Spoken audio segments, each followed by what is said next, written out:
Now that we've had a week to think about it, what do we really think about the new Doctor Doom? We're going to talk about that, about Deadpool and Wolverine, and more on today's episode of the Geek Watch Podcast.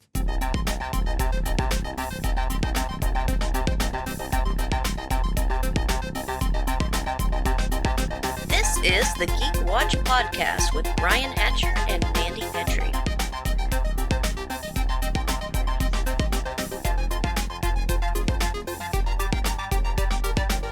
Greetings, Geek Watchers, and welcome to episode 223 of the Geek Watch Podcast. I'm Brian Hatcher, and with me, as always, Geek Watch's own resident geek goddess, Mandy Petrie. Hello, Brian. Everybody is getting ready for the next wave of stuff that's coming out. I wouldn't say we're in a lull at this point. Mm-hmm. It's like we're still basking in the afterglow of Comic-Con San Diego. We've now going through week 3 of Deadpool and Wolverine, who I think the last time I checked had just passed 800 million. Yes, and it beat a record of a very specific Christian movie. Oh, yes, Passion of the Christ. Passion of the Christ as the most profitable R-rated movie ever. Yes. Mm-hmm. It looks like it is going to join the $1 billion club, which a Marvel movie hasn't done in a while now. Mm-hmm. So I do want to pose the question, does this mean that this movie is going to save the Marvel Cinematic Universe? I wanted to pose that to you. I have a couple of thoughts on it, but what do you think? Do you think this is what's going to start turning things around for Marvel? It depends on what are we thinking about, what in terms of saving. Does it need saving, or are we just in that downward slope? Things get momentum, things slow down. That's just life in anything. There's the golden age of television, then they have lulls, and then they go through a new golden age, and they have a renaissance, and movies have renaissance, and Disney has a golden age, and then they have a lull, and then they have renaissance, and there are diamonds amongst the lulls that we could point out. Does it need saving, or were we just in a lull and now we're going back on that upsweep? Does it need saving? I think that we had a break for a while, COVID, writer strike, everything like that. So I think we're ready for that upswing. We're getting our energy back. We're waking up ready to face the day again. We took a nap and now time to get out and hit the beaches and get excited again. Oh, well, I certainly believe that there are some things in the future certainly to be excited about, and I am excited for. I do wonder, though, as far as this idea of Deadpool and Wolverine saving the Marvel Cinematic Universe, I will say this, first of all. I do think that all of this talk about comic book movie fatigue flies out the window now, because if we were going through it, Deadpool Wolverine wouldn't be doing as well as it did. And yes, we happen to go through cycles.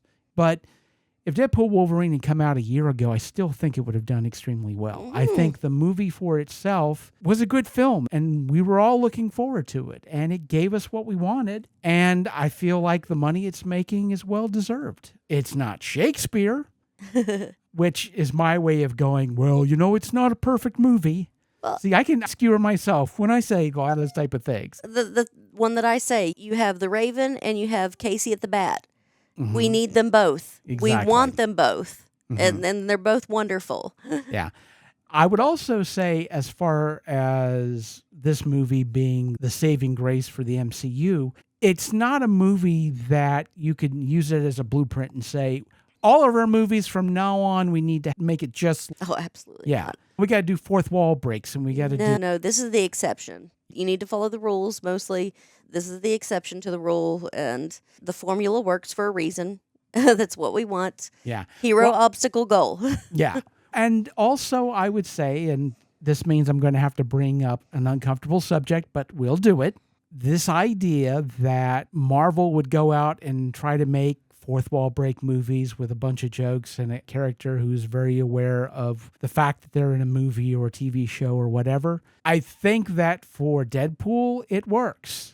But if Marvel tries to reproduce it, which they did with She-Hulk, okay, and ultimately it didn't work.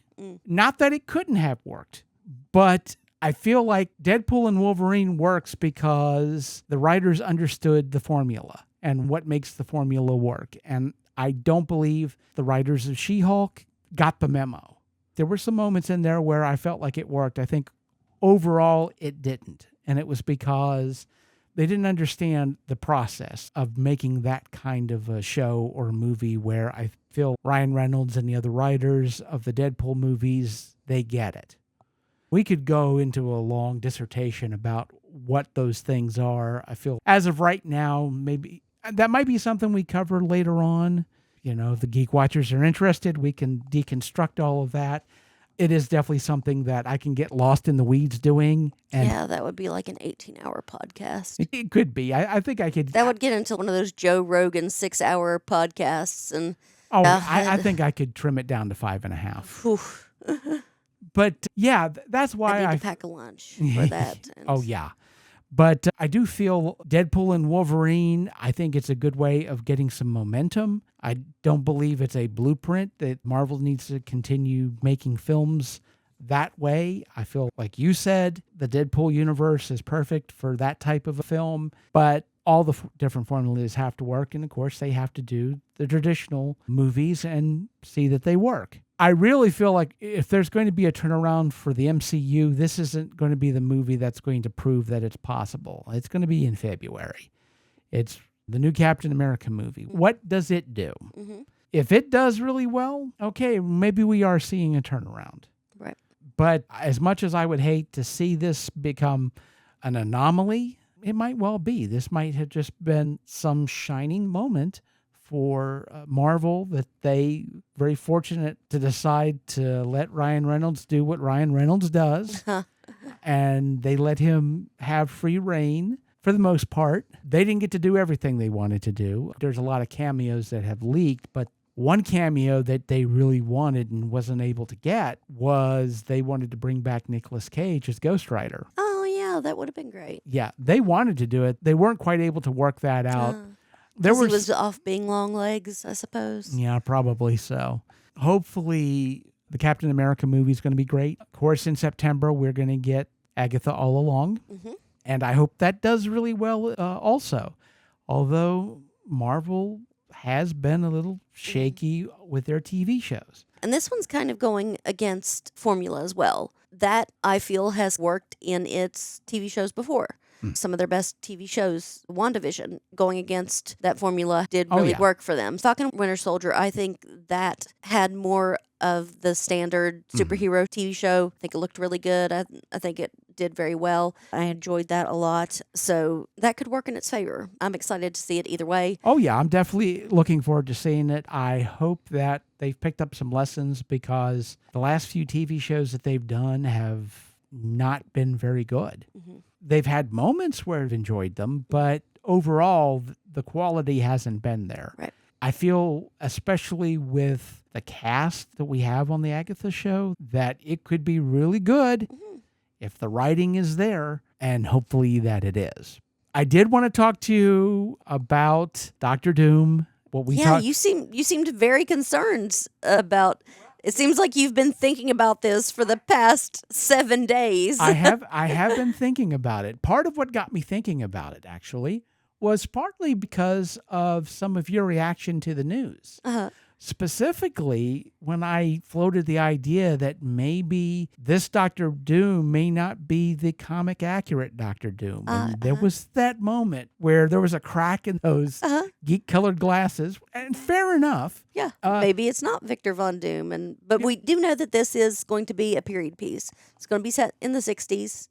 We know that the Fantastic Four movie is going to be set in the 60s. Now, we don't know how much Dr. Doom's going to be involved in it, because my understanding is that the main villain in this is going to be Galactus. Oh, okay. All right. So we may not get this Dr. Doom in our Fantastic Four movie. Well, we may get a hint of that Dr. Doom. All right. But we're not going to get a lot.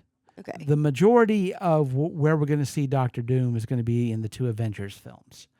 Oh, okay. So, because he's taking over where... Okay, I got it. But something else that's got me thinking about this is, of course, last podcast, I compared this to the Doctor Who solution, where they had the 3 specials, and they brought in David Tennant, made him the Doctor again, not the same Doctor he was before, But there was this idea that Doctor Who had been in this fallow period where it hadn't done very well, and there was questions about the quality of the show, and it felt like it had lost a step and had lost fans. And so this idea, let's bring back a popular actor, let's bring back a group of people who were involved with it before when it first started and was popular, and how this feels like the same thing. You're bringing back a popular actor, not in the same role, but you're bringing him back. You're bringing back the Russos that you thought were gone and have come back. And as I started going down that road, I started thinking about a few things. And again, this is all speculation by me. I could be completely wrong, and as longtime listeners of this podcast are well aware, I have been wrong before. I have a historical record of being wrong, so this could be completely wrong. But these are some of my speculations. I feel that this version of Doctor Doom that we're getting with Robert Downey Jr. is not going to be the final one that we get. I feel, again, following this metaphor, the Doctor Who solution, I feel like he's going to be a placeholder Doom for a little while. Like we had Hank Pym.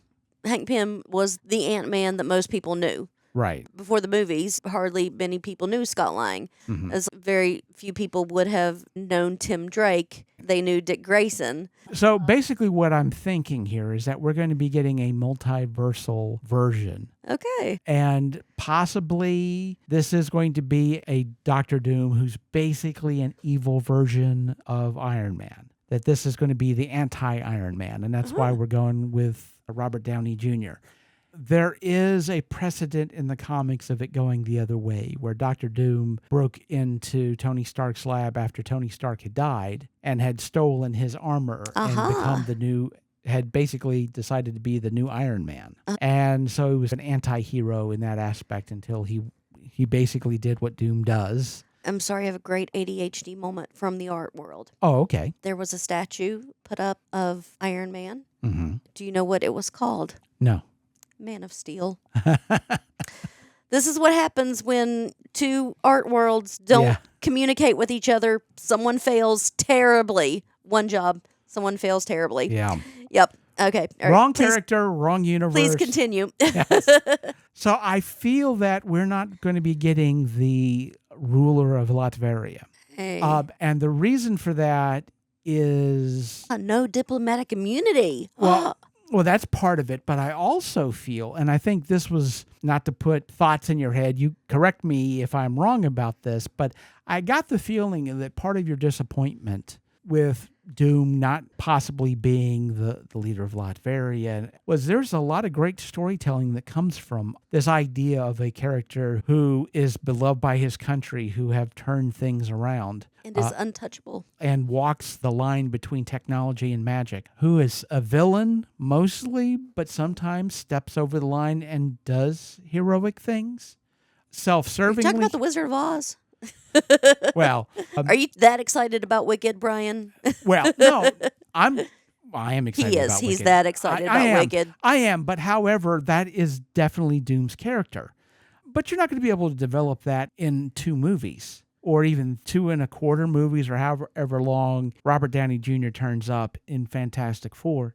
That's not enough time to develop that kind of a nuance. You're not going to get Robert Downey Jr. in a bunch of movies to develop this Doctor Doom character because he's real expensive. Yeah.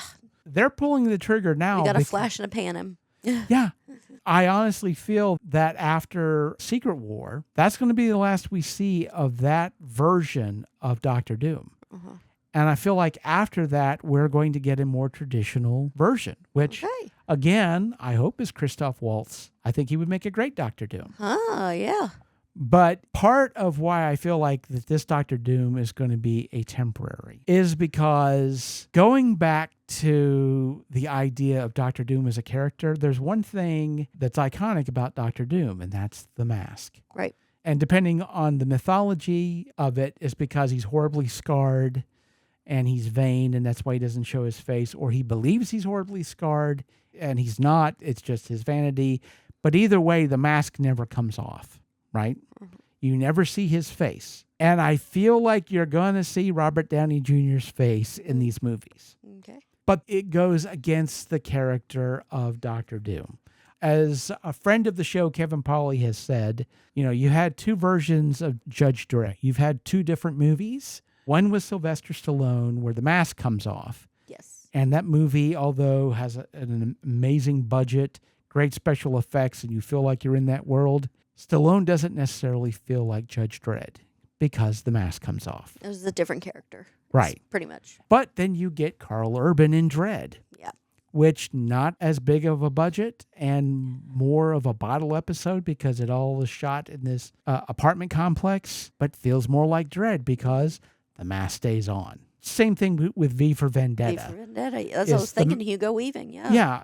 Everybody knows Hugo Weaving, but the whole thing about that is it doesn't work if he takes the mask off. He has to leave the mask on. Mm-hmm. And I feel like part of what makes Doom an amazing character is this idea that he hides behind this mask. And what is behind that mask is a secret. Mm-hmm. That's a big part of that character. And there's a lot of great character development. Now, again, with Robert Downey Jr., the mask is probably going to come off. And also, he's going to be very limited. I feel like he is going to be David Tennant's 14th Doctor. He's going to be there enough to jumpstart a few things.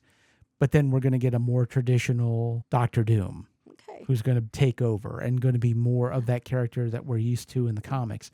And while I agree, Christopher Waltz, absolutely perfect, it'd be so stereotypical because he's such a good bad guy. I'm kind of, and him in the Marvel Cinematic Universe, wonderful, but he'd be a little too perfect. He's always the bad guy. He's done some great bad guys, certainly. Inglourious Bastards, right? He's an amazing bad guy. The bad guy that makes me lean to him for being Doctor Doom is Django Unchained. Because that character seems to be a good guy. Right? You root for him a lot. And you do, and absolutely justify that you root for him. But his pride in the end almost gets Django killed. He feels like he is this paragon of virtue, and that's where he's blind. He lets his pride of him being a better person blind him to not being the friend to Django that he could have been. If he had just swallowed his pride and they just walked out the door, if he just shook the hand, swallowed his pride, which is all he had to do, everybody would have been okay. Yeah.